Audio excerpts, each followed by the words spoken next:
Okay, guys, so vocab today. We are talking about measuring angles today. So I have to give you a couple of definitions. First, angle.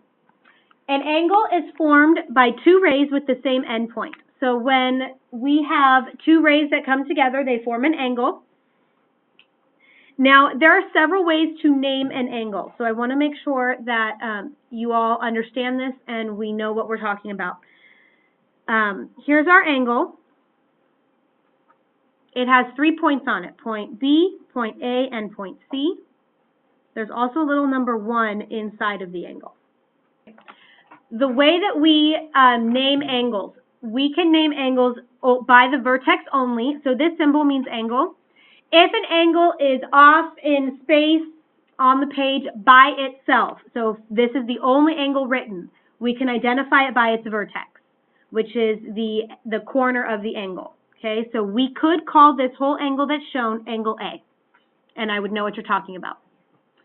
We can also name angles using the points that form the angle. Now here's the important part. The vertex has to be in the middle, so you have to name the points in order. So one way that we could name this angle is angle BAC. Does everybody see that? Could we go the other way? CAB. Yes. Are they the same angle? Yeah. Okay, so you can go either way. There's not a right or a wrong way, as long as the vertex is in the middle. Does that make sense? Okay. Sometimes when we have multiple angles we are talking about, the interior of the angles are given numbers so that we can refer to them easily by their number. So we can also call this angle 1 if that is given to you. Okay? So sometimes if I have multiple angles, I might number the insides and you can refer to them as angle 1, angle 2, angle 3. So that way you don't have to write out all of the points at all times. Make sense? Okay. When this gets confusing is when we have multiple lines forming multiple angles. So we will get to that in a second. So the other definition you need to know is vertex. Vertex is the end point of the rays that form the angle. So in the previous example, A was the vertex. In this example, I have angle XYZ. Y is the vertex. Okay? So vertex just means the point that they all come to. Everybody good? Okay. So just like congruent segments, we can also have congruent angles. Congruent angles are angles that have the same measure. Okay, and when we're talking about angle measure, we put a lowercase m in front of the angle symbol, which means I'm giving you numbers. So I give you angles A and B here, and what do you notice about these two angles on the insides of them? They have this little arch, right? That's the same idea as with segments using the little dashes to indicate they are congruent. So one little arch on each one means that they are congruent. If I have multiple angles that are congruent besides these two, you can differentiate those by putting 2 little arches or 3 little arches. It's exactly the same as the dashes on the segments. Okay? Okay, so then what I was talking to you guys earlier about the homework and using congruent and equals, when we say the measure of angle A, meaning that there will be a number you can measure, then we would say it's equal to the measure of angle B. So using the measure and the equal sign means that you can plug numbers in. Does that make sense? Okay, if there are no numbers to plug in, we would just say angle A is congruent to angle B. Okay, so putting the M in front and the equals indicates that there is a way that you can measure the size of that angle. Okay. And we measure angles using protractors. So what I have is I have a class set of protractors for you guys to use.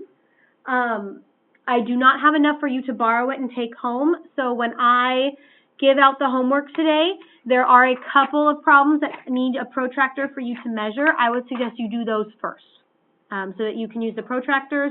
If you have your own protractor at home, that's fine too. In the homework, there's also one written on the page for you to do some angle measurements, just so you are aware of all of that, okay? But let's do our postulates, and then we'll get to practicing. So 7.3, we are measuring segments. Or, no, we are not. We are measuring angles in 7.4. Just kidding. Okay, So postulate 7 is called the protractor postulate. It's very similar to the ruler postulate.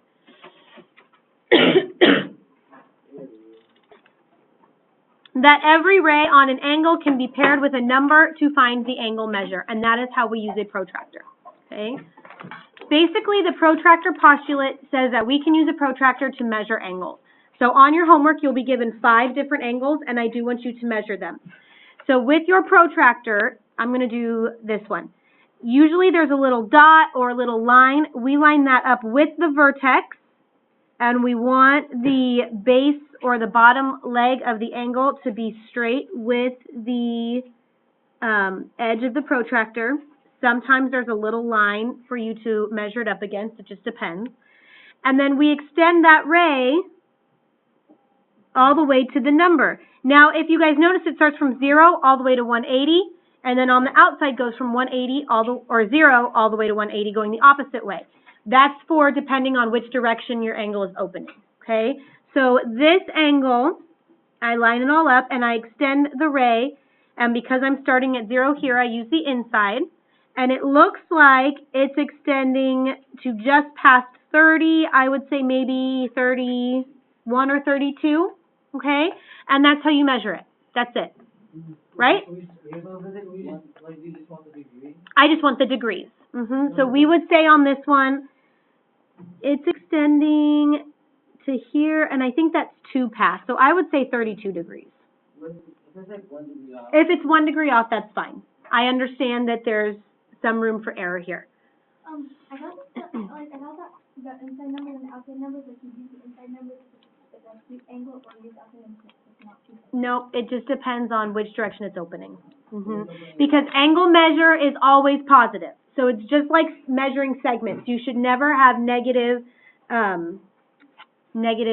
angle measure. Okay, so we can find the angle measure. Now, up here, in another part of your homework, I give you the protractor, and then say I want you to find the measure of angle NLP.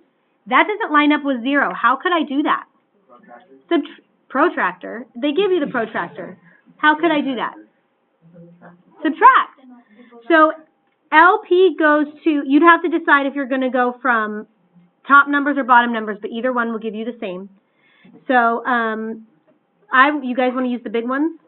So I would say 130 minus, where does N hit? 60. Take the absolute value because it should always be positive. So the measure of angle PLN comes out to the absolute value of 130 minus 60, which is 70 degrees. Make sense? Okay.